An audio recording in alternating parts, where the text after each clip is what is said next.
Hey guys, welcome back to Auto Repair guys. Thank you guys for watching and subscribing to the channel. Today will be super helpful video guys to any of you having a vehicle. Let's say you guys have a car, you have ABS and traction control light on. It could be EPS, ESP, multiple names for traction control, but if you have both lights, ABS and traction control lights, we'll explain the top 3 things that can cause that. Make sure you stay until the end, it could be any of those, and we will explain how to test the components as well, which is super helpful guys, and you will find out immediately what's wrong with your vehicle. Also, we will explain which computer we use because many of you request that information in the comment section below. Now, before we start, let me tell you, every single car we get at the garage, we try to make at least 200 to 300 free repair videos. Why we do that? Simply because our mission in the shop is to save you as much money as we can. All we need in return, please subscribe to the channel, like the video, that way we can keep providing this free information.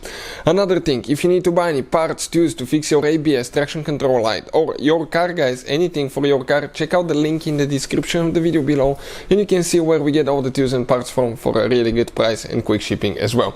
So let's explain now guys, okay, what most likely triggers ABS and traction control light on your car at the same time. So okay, let me get that sensor here so I can come get the camera and explain what we're talking about. On modern vehicles guys, on every single wheel you're going to have a sensor that's going to detect the speed of each wheel, and this is known as a wheel speed sensor or ABS sensor. So now let's explain where it's usually located. Okay, most of the times they will be located on the hub. Okay, the sensor will be located like that. This is the sensor and it will be installed right here, and usually they will be attached by one bolt. You have a wire that will go all the way under, usually the fender liner or somewhere here, that will attach to the body. Okay, that's our line. You can see how long it is, and it goes all the way around the strut, it goes under the fender liner and it plugs in there. The purpose of those sensors is to detect how fast each wheel is going so the traction control and the ABS system can work correctly. So number one thing that we see, okay, problems with ABS sensors, and it doesn't mean that the sensor went bad. Sometimes people will cause damage to them. Why? Because you will have that wire guys, okay, it will go around the strut, and people sometimes will replace brakes, they will hit the wire, break it, and they can just stretch it to where internally it breaks, on the outside it looks fine.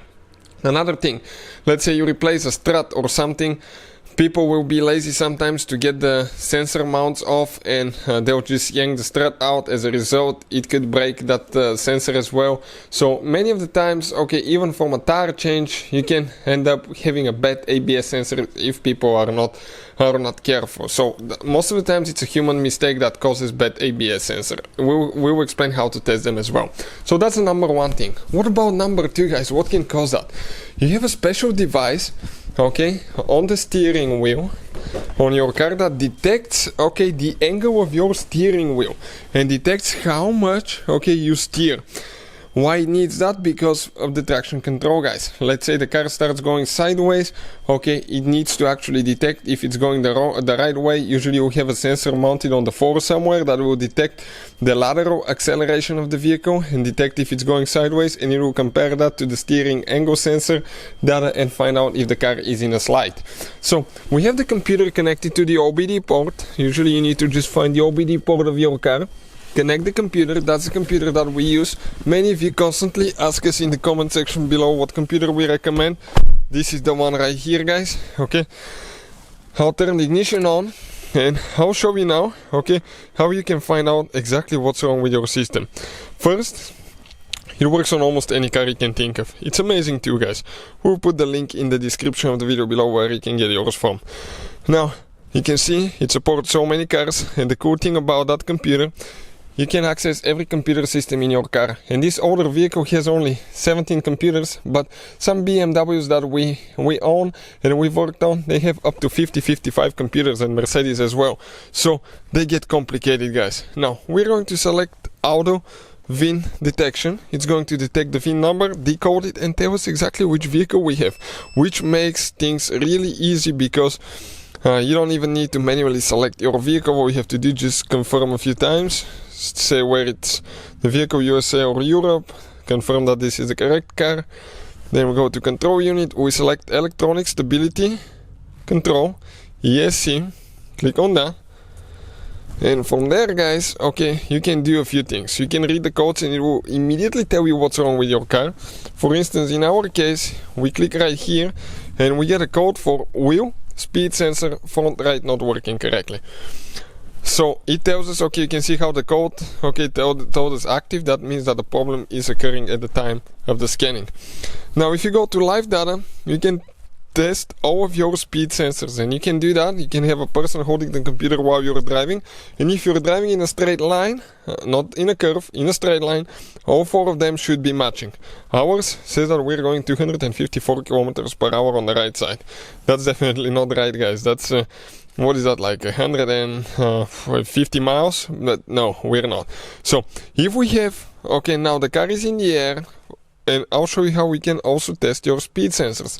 On the left side now, we'll get a person to spin the wheel. Spin that wheel, okay?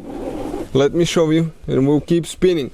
And while we're spinning, okay, you can check the speed right here, 6, 7, 8 kilometers. You can see that sensor is working. We'll stop now, and you can see the sensor stops as well. So you can check it that way. But another thing, guys, okay, if it's not ABS sensor, what else it could be? You have, guys, okay, a special sensor, I said, that detects, okay, the how much the steering wheel, okay, how much the steering wheel is turned. So this is known as a steering angle sensor. It says, guys, right here, the value in degrees is 0. If I turn that steering wheel about 90 degrees, check out what's going to happen. Okay, you can see quarter revolution about 95 degrees, because I'm a little bit more. If I go the other way, it should go to negative, okay, negative 90, because it's about a quarter revolution this way, okay, right here, and you can see negative 92. Now, if you bring it to 0, guys, it will tell you, okay, if the steering wheel is straight, the car is driving straight, everything should be at 0. And it says the steering angle status is okay and it's calibrated. Now, if it's not calibrated, you will have traction and ABS light on as well. If, guys, the sensor is broken, you will get that traction and ABS light on as well. So the top 3 things: ABS sensor, not calibrated steering angle sensor, number 3, bad steering angle sensor. Hopefully, guys, the video will be helpful to any of you trying to figure this thing out. Thank you for watching and see you guys next time.